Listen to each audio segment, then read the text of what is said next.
So tonight I watched Agnieszka, how do you say it? Agnieszka Holland's Washington Square. I don't know if I'm pronouncing her name right. But this was very good. It's an adaptation of Henry James's novel Washington Square, which was turned into a play in 1947, which then became the 1949 film The Heiress. I love The Heiress. I've seen the play. I saw it with Jessica Chastain when I went to New York a few years ago. She was fantastic. And David Strathairn played the father, and he was great. And in the movie version, the lead is played by Olivia de Havilland, and I believe she won an Oscar for her performance, or at least was nominated, but I think she won. She's so good.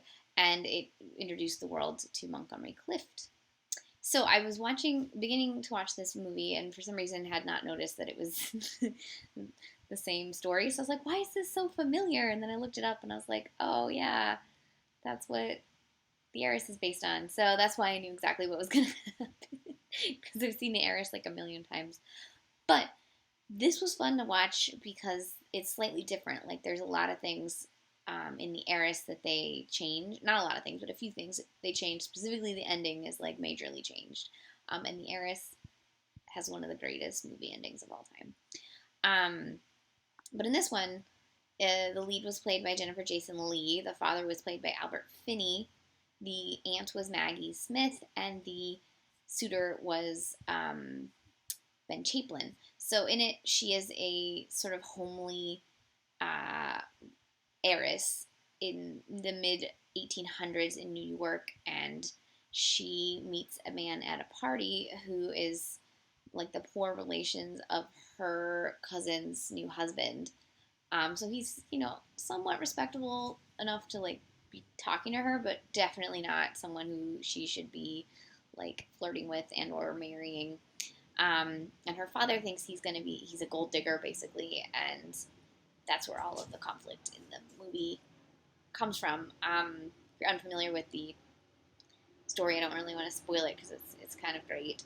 I thought this was a great adaptation. I actually have not read the Henry James novel, but I want to point out that two Henry James novels came out within a month of each other in 1997, because in late September you had The Wings of the Dove, which got all kinds of Oscar nominations and stuff, and then a couple weeks later, Washington Square.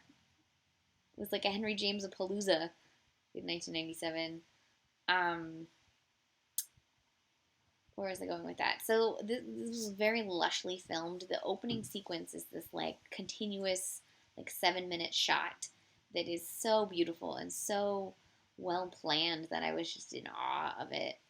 The costumes are gorgeous. The performances are amazing. The set decoration is to die for. Like everything is just perfect about this movie. And then it always, hits me right in the heart because it's like this poor girl and all she wants is love, and her dad just like is resentful because the mom died in childbirth, and she's not the prettiest, and she's really socially awkward, and I think she's more socially awkward in this than Olivia de Havilland was in The Heiress, because she was Olivia de Havilland. She's gonna be graceful no matter what she does. Whereas Jennifer Jason Leigh really sort of, in watching this, I almost wish Jennifer Jason Leigh, when she was younger, had done a version of Jane Eyre, because I was watching it and it felt very Jane Eyrean, and like I wanted her to be Jane Eyre.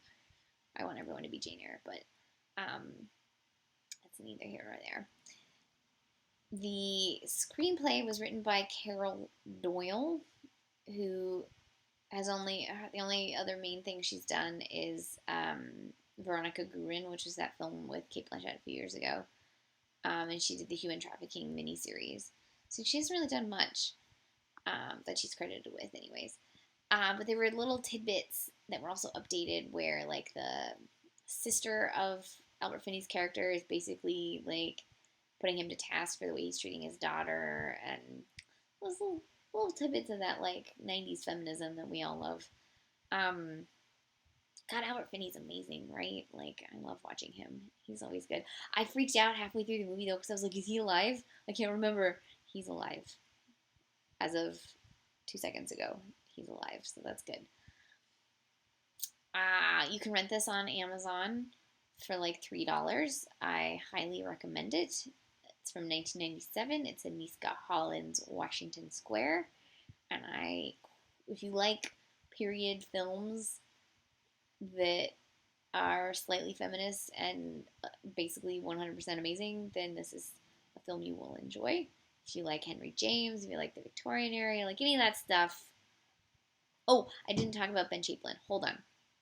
He's really hot. He's in the Thin Red Line and a couple of other movies that I've seen, and he does an amazing Poe in that one Coppola movie that everyone hates with Elle Fanning and Val Kilmer. I can't remember the name of it. But he's Edgar Allan Poe in that, and he's really good. And he's one of those guys that, like, I'm sure he was in this movie and he was like, it launched Money Cliff's career, it's gonna launch mine. And then his career has never really taken off.